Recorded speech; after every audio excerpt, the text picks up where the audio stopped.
So when I left, not just the welcoming feeling of the scene, but the message that I walked out with, we immediately, coming out the door to our car, we all started talking about the sermon, and that had never happened before. Hey, Castleview, good to see you again on the Castleview Baptist Podcast. And today I've got one of my favorite couples, Phil and Rhea Chavez are with us. And when did we get to know you guys? Very first opportunity for me to meet both of you. When was that, Phil? It was the first direct interaction with us. Yes, sir. Was we had called or went to an Easter Mass, the first Easter Mass in the new building, and then shortly thereafter we called and said we wanted to have a meeting, and it was the first meeting, if I recall. That's right. Okay. That was at the new building. So go back a little bit here. Okay, let's go back even further than that.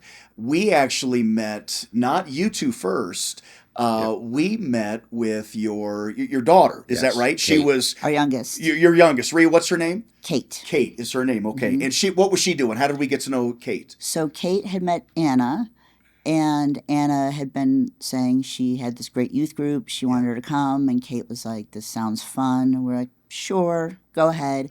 And we were working weird hours at the time, and so Jeremy used to come, and he'd pick up Kate and then go to youth group. And then drop her back off. And then drop her back off. So I remember that. And that was like way before the new building. That was way. It had been a year or two. I think it was say. getting close to a couple of years. Yeah. A couple of years, and she was coming. Okay. Yeah. And by the way, by way of background a little bit, you guys are roofers. You've got a roofing company here in town. Yes. What's the name of it? Bronco Catastrophe Services. Bronco Catastrophe. You've been doing that for how long? This is our fourth or fifth year in business. Fifth year. Yeah. Okay. You've been doing that together for 4 or 5 years. Yes. How's it going so far? Good. It's a slower season, but we've got some opportunities in St. Louis and such. So. Okay. You're probably the only people in town that pray for hail. I think us and the other roofers. Yeah, I think that's probably yeah. The other roofers exactly. too. Yep. That's right. Yep. Which we get here once every. I don't know. It seems like you end up getting a new roof in Colorado once every what? How many years would it be? Once every 7 or 8 years. Is it once every 7 or 8 years? Statistically, rough statistics. Okay, so, is what it is. Okay, Yep. we get some crazy weather here. Yep. Hail comes through. We had tornadoes. I don't know if you guys saw this. We had a tornado almost touched down at it was right near the church. There were funnel clouds coming down a couple of months back. Yep. We have every weather app you can imagine. Is that right? You know when they're coming? Oh, yeah. You got the vehicle with all the weather stuff and we're plugged into NOAA. Is that right? So if I need to know what the weather's doing, you're the call. Exactly. Give you a call right away. Yep. Okay. Yep. Thanks for coming on today, by the way. Absolutely. I really wanted our church to hear your story, and I think your story is really interesting. Let me, as we get into this, one of the coolest things for me was this past Easter. I'm looking around, and of course, this is just a few months back. And you guys are there, and you're serving, and you're giving out donuts and coffee and welcoming people. And Sunday night, I was in a life group. Bill and Mary just started the Applied Faith Life Group. And I'm looking in that class, and there's probably about 30 already in that class. Yep. And so we're in that classroom. It's kind of tight, everyone's sitting around. And you guys had such great things to say. And I'm sitting there looking at this going, okay, here's Bill and Mary. They got saved about 2.5 years ago. Here's Phil and Rhea. They got saved just over a year ago. And I'm looking at this going, God, this is what it is supposed to look like. This is what the church, if everyone in the church is mature, discipled, been a believer for a long time, you're not reaching anybody. And you guys have been such an encouragement every Sunday. You're there at the church. What are you doing at the church Sunday mornings? I mean, you're normally in our Dream Team meetings. What are you doing early? Coffee. Sometimes. Yep. And then greeting as well. Greeting as well. Yep. Do you enjoy doing that? Oh, yeah, absolutely. Yeah. Do you feel like you're a talker?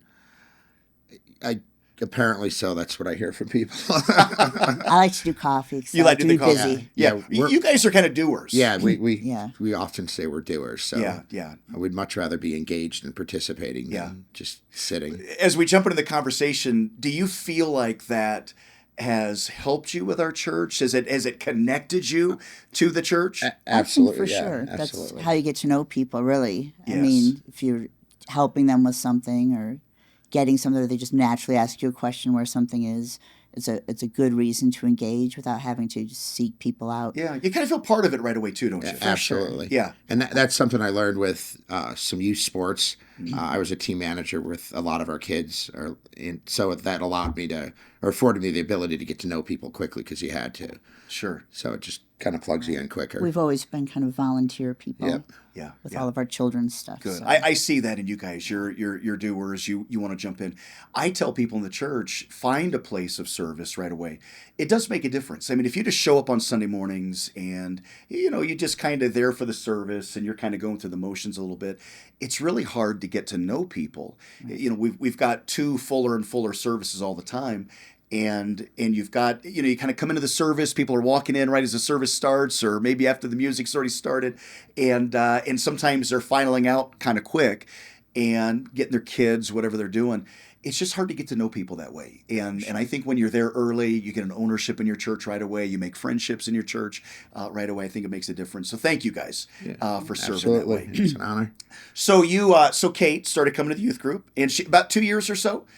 Yes. And what was she saying? Had she ever invited you before? She had, and we were both raised Catholic, Okay. and we have that Catholic guilt, and we're like, oh, okay, we're like, glad you're happy. What is Catholic guilt? I don't know if I've heard of that. What's Catholic guilt? Catholic guilt means if you do anything not very Catholic, you feel terribly guilty about it. Okay. So we're like, oh, well, Kate's going to the Baptist church.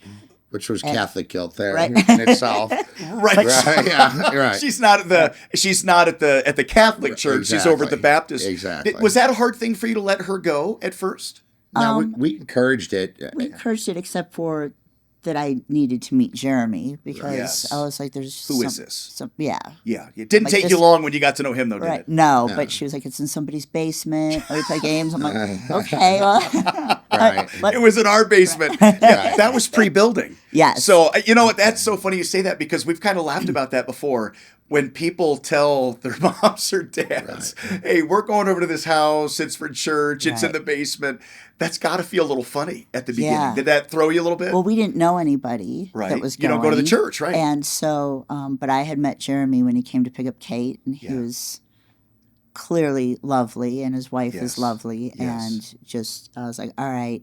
And so, but then she kept saying, "You need to come to our church. You need to come to our church," and we weren't particularly happy where we were at. We didn't have a good sense of belonging where we were at. Okay. There weren't any availabilities for us to serve where we were at. And so finally, you were opening the new building, and Kate had her postcard, and she said, "We're having an Easter service at our new building. Can we please go to Easter at my church?" Wow. So she was like, "This is my church." And Wow. we're like, "Okay, Kate, like we owe you that. You've been doing this for a long Yep. time." Everybody was supportive too of it. Yes. So. The And whole when we- family. Yeah, when we show up, when we go to a movie, it's the whole row, and at church it was the whole row. So Right. The whole row of church. Yeah, there's Okay. 7 kids. And Kate doesn't put her foot down on much. No. So. But she did. She said, did. I really want you to be here for that. She was adamant for sure. She really yeah, was. very Wow. much so. What was it that compelled you to come? Was it just her persistence? She had been enjoying herself at church. What was it? She loved it. Yep. Which we always love to see our kids involved in something good for them, and she was very persistent. Yeah. Kate's also an includer as well. She She wants is. everybody to join in. Yes. So Right. She was happy. She wanted everybody else to come be happy where she was at. So, Wow. Okay. so we were like, all right, Kate. yep. Easter, we've got to go to Kate's. And as the youngest, when she puts her foot down, you kind of right. She's the baby. Yeah. Yeah, she doesn't have gets a her lot way. of opportunities for that. So. Yeah, right. She gets her way. So tell me about your first impressions when you come in. So this is the very first service we ever had. Yes. Yep. And there, you all know this now. We were just getting done with that building. I mean, Yeah. there were things that we still needed to kind of finish. We were definitely done enough to be able to have a service, but it was tight. We had a lot going on that day. What were your impressions that day? What did you think about the service? What are your memories? So this is absolutely my first impression. I felt like everybody was super, super nice. Everybody was shaking her hand. And at first, it's a little, you're Overwhelming. For me, a little overwhelming would be a good word.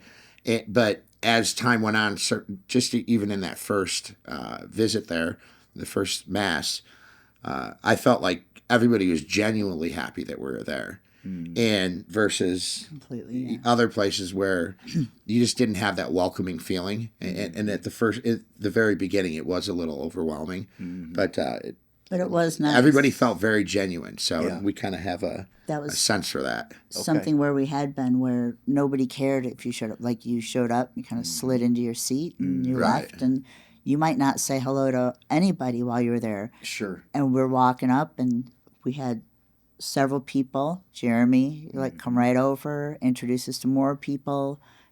Yep. And it really was genuine. Yep. Like people seemed genuinely happy that we were there. And then the music. That fantastic. Was, that was, that was. I still remember. It was so good. It's good every week. Yeah, but absolutely. That was at that point.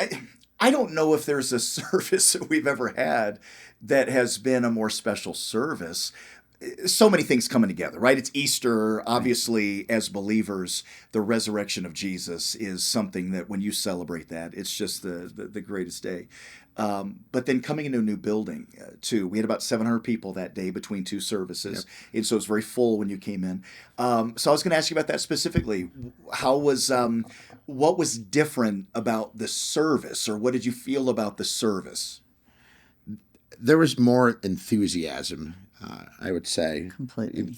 That was probably the biggest thing that we noticed. Everybody was excited to be there. Again, the participation in the singing is just amazing. Yeah. I mean, I remember sitting there, and I was probably the only one not singing at that time, and I'm like, okay, the words are right there. And so I joined in. Did you? And I promise I'm not a singer. So, yeah. You've got that deep voice, though. So you could be a bass guy. Sure. Rhea, maybe not. You sit next. We're not going to find out. So. Yeah. That's not your thing, huh? Nope, yeah. no. We are not the Osmonds. No.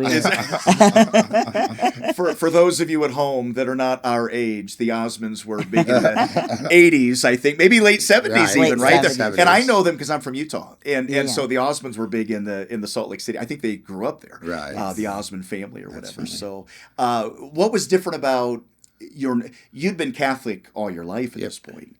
Was the service different than? Absolutely. I think the message was clear.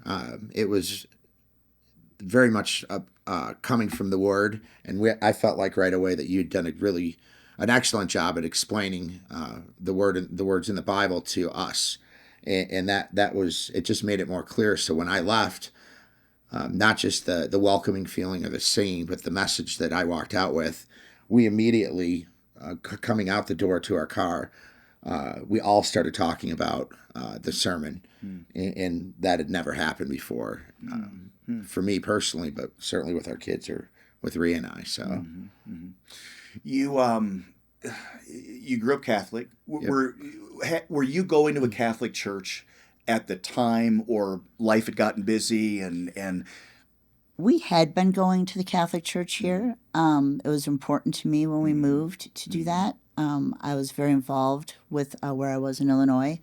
I absolutely loved the parish there. It was one of my favorite places, so it was important to me here. But we never really got that here. We did not have a good experience when we started going, and I was trying to transfer the kids' documents and such.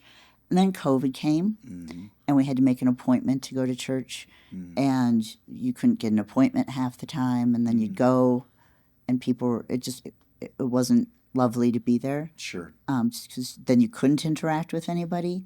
And then we were tired of, nobody ever wanted to go. And it started to be easy to get out of the habit after right. a while. You all reached out to me after Easter. I believe you called. Is that right? Did you call the church office? Yep. Okay. We did. Yep. We had a couple dozen people trust Christ there that day in the service. And I think I had kind of given the invitation that day, listen, if we can help, call us. If you've got questions, let us know. Yep. What was it that caused you to reach out? I will say that not everyone reaches out that way. Right. That was a little bit, that was unique, and I was thankful, but even though we want people to do that, they don't always do it. That's probably a personality thing where I wanted to have a direct conversation with you or the appropriate person. So I just had questions, and I guess when I'm kind of a person or believer that if I'm doing business or interacting with somebody or having a relationship with someone, I want to know who they are on a one-on-one basis. Yeah. So it was really, I wanted just to get to know you better. Yeah. And I think also we felt like that was welcomed. yeah. And Good, we excellent hadn't point. felt that Yep. before. Like we felt like you actually wanted us to Yeah. have ask questions if we had questions. And so we were like, we looked at each other. We were like, we really like it here. Yeah. Like we should Let's go have find a out more conversation. about Right. it Yeah, for yeah. sure.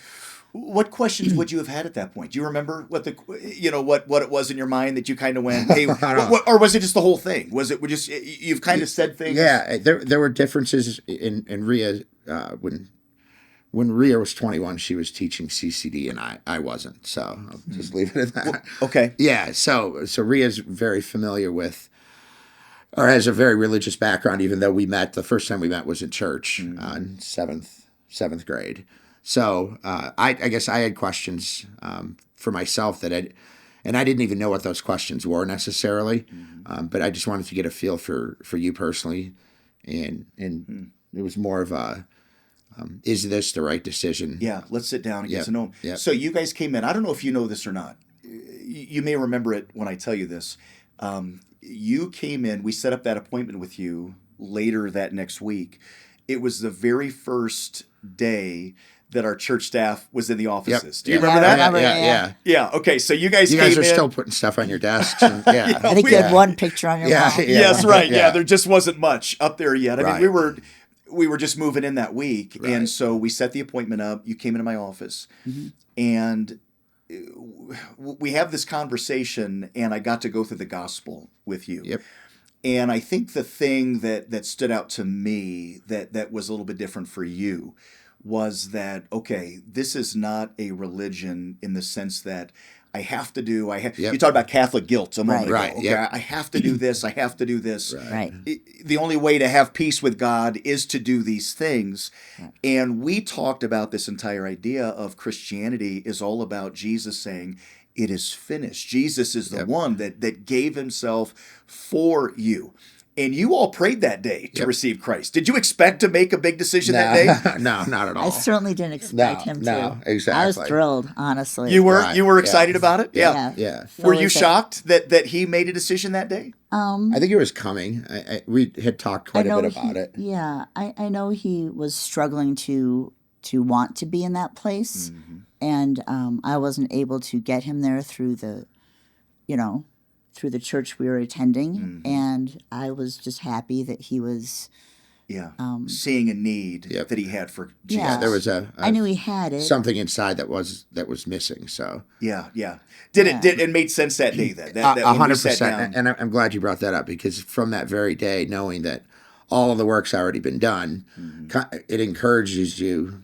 You don't have that guilt where I've got to check all these boxes. Yeah. It all of a sudden transforms from, this is what I should be doing, and it's more of a thought process, or Wanting instead to of a checklist. Yeah. wanting to Your be worthy of motivation it. changes. Yeah, Right. worthy. That's Yeah. a perfect What's that? word. Say it again, Rhea. I said I think it makes you feel like you want to be worthy of being saved instead of trying to get saved. You are saved, but now I want to be worthy of Yes. that. Okay, so your whole motivation So- changes from I have to do this Right. to get saved. I want to do this because this is what Christ did Yep. for me. And it's amazing what a shift, just that little shift, can do. Yeah. Going to Quickly. propel you forward. Quickly. Yes. Yeah. How has that changed your lives? How has it changed your marriage, for example? That's where I was going to start. 100% has changed our marriage. So, not that we're in a bad spot, we're just in a much better spot now. So there was an improvement, and our conversations. We still have our silly conversations.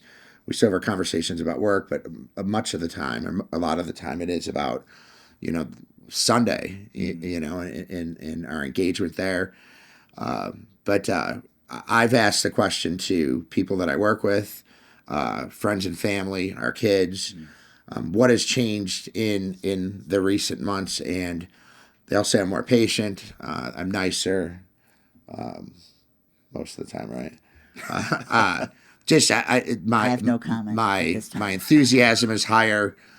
Just every aspect was when I asked what's changed was very positive. And then I asked the question to a lot of people, what was it like before before the changes started to occur? And it wasn't great feedback. You know, it was you would fly off the handle. You were confrontational. And there were things that clearly needed to change in my life, and working towards that worthiness that Rhea referred to, which is a perfect word. Why? What do you attribute that change to? I mean, you had been religious for a long time. Obviously, you now have Jesus, and you've got the Holy Spirit of God living within you. Phil, what would you attribute that change to? It is desiring that worthiness, wanting to be part of the community, wanting, I look at some of the relationships that I have, those weren't healthy relationships. And the relationships that we're developing and truly have now from Castleview are healthy, productive, faith-based relationships where, some of the relationships I've had in my past are none of those. They fall into a whole different set of categories. So it has been, it's not a question of what we're doing on Sunday anymore. We may have some life things that interrupt that, or vacations or what have you, but it is clear that on Sundays we're going to Castleview Baptist Church, and it's usually at 8:00 to prepare coffee or get ready to greet people. So not because you have to, but because this is a natural rhythm you want to. Yeah, we want to. It's not a oh no, we've got to go to church, which. For most of my life, that's been the case. It's let's get to bed early so that we're fresh for the morning, so that we can be 100% engaged. I love it. Yep. I love it. Rhea, has Phil changed? Do you feel like there's been a change in him? For sure. I think this is someplace I was always kind of hoping he would be. Like you said, with the relationships, certainly his relationship with you. His relationship with Bill has been great for him. It's somebody he respects. And I don't think Phil was ever around people that were actually men and also happy to show their faith. Yes. So it was either they were men and they poo-pooed kind of all of that, or they were kind of people he wouldn't hang out with. Interesting. Didn't really but they respect. were religious. Right. And now he has a group of men. I know he's in the men's group. These are all men he respects. Yes.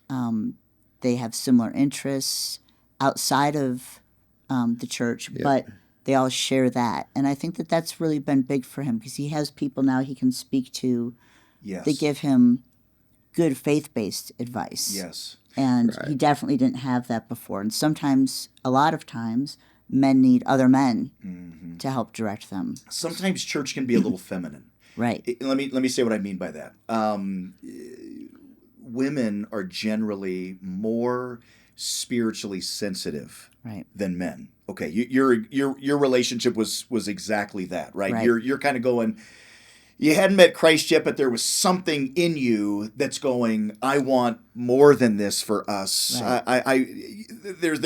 You're probably the one driving church, for years. Right. You're the one going, hey, guys, we got to go. Come on, Phil. Sure. Be a good example to the kids. Come on, Phil. You need to do this. One of our first dates was Ash Wednesday. Yep. Is that right? Exactly. So you're the driver of it. Yeah. A lot of times in church, because women are more spiritually sensitive, I think men see church as a place that is more for women, children. I think even over the years you go into a church building and it's doilies on the, underneath all the communion stuff and quilts hanging on the walls and, feminine colors and these kind of things as well. And I think sometimes men kind of go, well, that's kind of that's for the women and children, but I'm going to pick myself up bootstraps. I don't need this religion. I don't need this crutch of religion on right. me.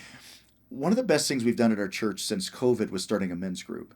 And I really think that what you're saying right now has been a differentiator at our church. It's changed things. We've got men leading men leading in the church, men that come to a service and they know other men and know people and see needs and stand up and take initiative in different places. And that's been a huge help. Phil, that's been helpful for you? Yeah, absolutely. And one of the best examples that I can give is when I always had faith, but I was certainly not comfortable sharing it in a public setting.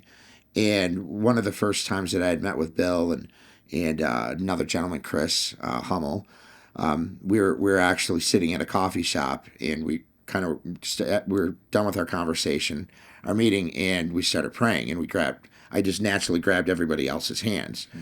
And for me to do that in a public setting, that would never ever happen. It was, sharing my faith in a public setting was just too uncomfortable for me.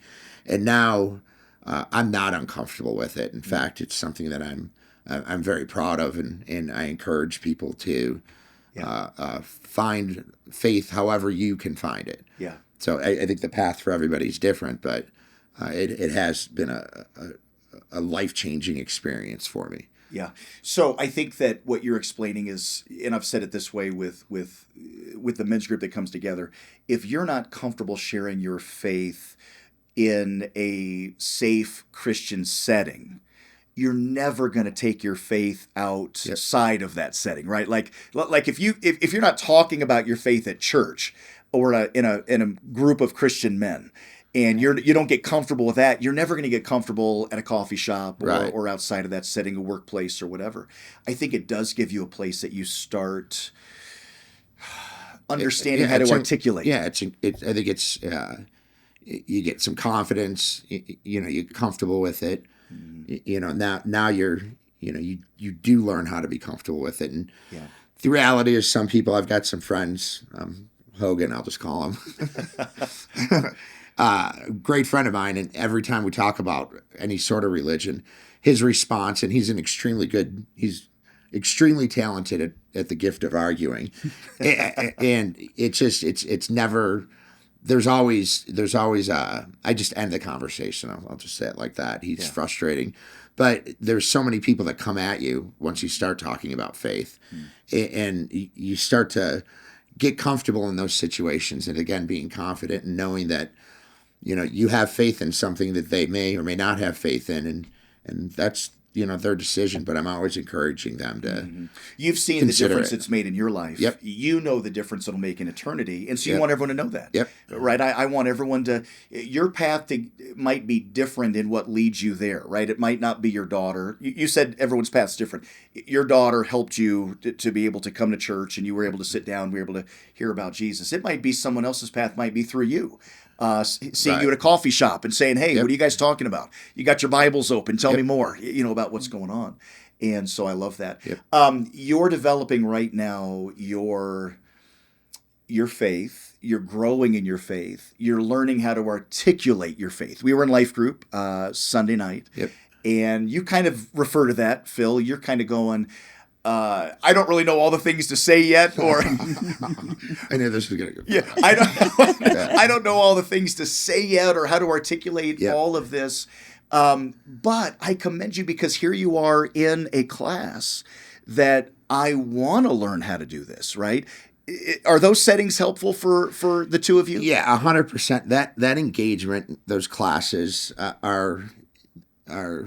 I feel like I learned just as much during those classes as I do when you preach. I think the difference is that I can ask direct questions in that setting. Yes. So, and sometimes when I ask a question, it might sound a little combative or questioning faith, but these are genuine questions that I have, things that I just don't conceptually understand them. And I understand that is part of faith, but being able to have a conversation, in a group setting, and then afterwards, importantly, individuals that come up and say, "Hey, I wanted to say this, and consider this." So those one-on-one conversations afterwards are equally as helpful. Yeah. I think the other nice thing about the life group too is, I think we all kind of feel like everybody's got it but us. Like everybody's Yep. got it figured out. Everybody Yes. knows what they're doing except for us. And, We're the only ones that have questions. right. Right. And so when you're in that group and you hear other people's questions, you're like,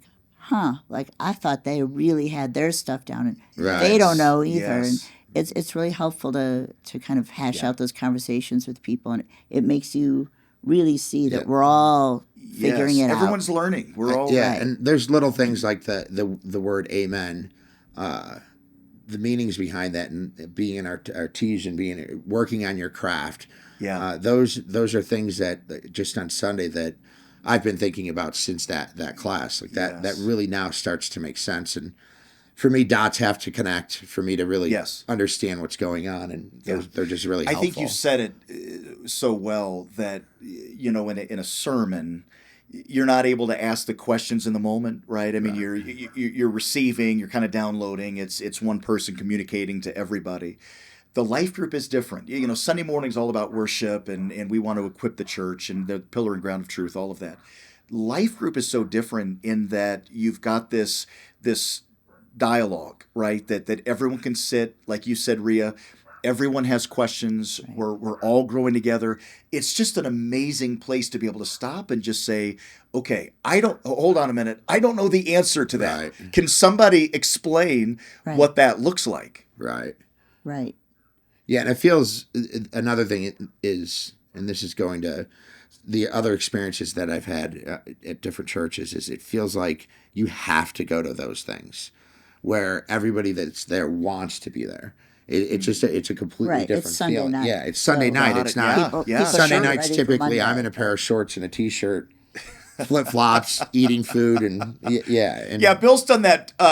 We've had 2 classes with him. He's had food. You brought food this past week. Yeah. He's had people bring food both weeks. Yep. I think he's afraid no one will come unless there's food there. I think that's absolutely correct. I think it's called a bribe. It's called a bribe. Yeah. And let's make sure he knows that there's food needs to continue in that class for people to show up. Right. And that's another thing. We like bringing food. And You're doers. Yep, Yeah, exactly. you like to you like to serve. You like to jump in, meet needs. You guys are amazing. I love the story. I love I love hearing about Kate first coming, and she came to the youth group for a couple of years. I believe she trusted Christ early on in that whole process as she was coming to the youth group.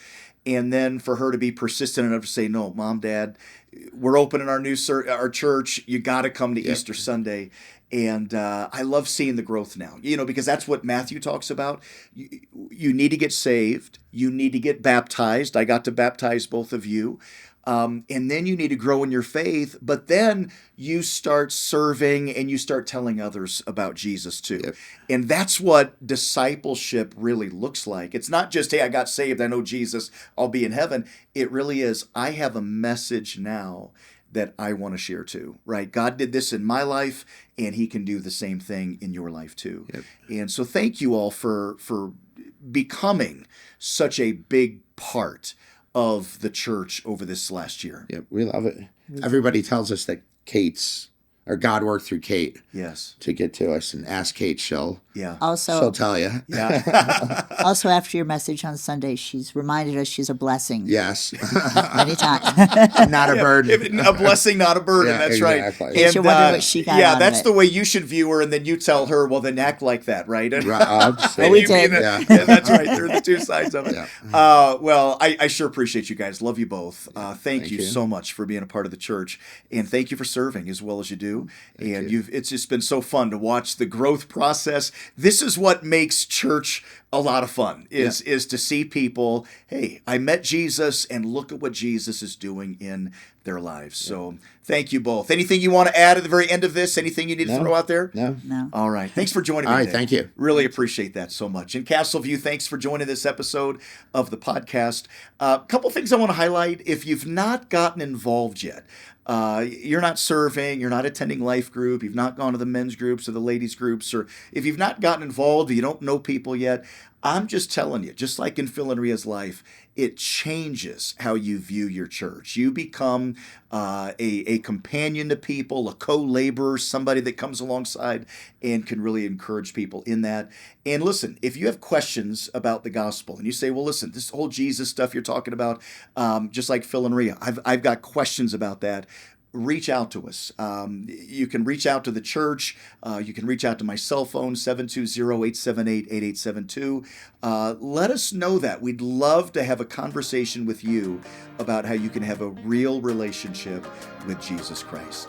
Hey, thank you for joining us today on the Castleview Baptist Podcast. We'll see you again next week.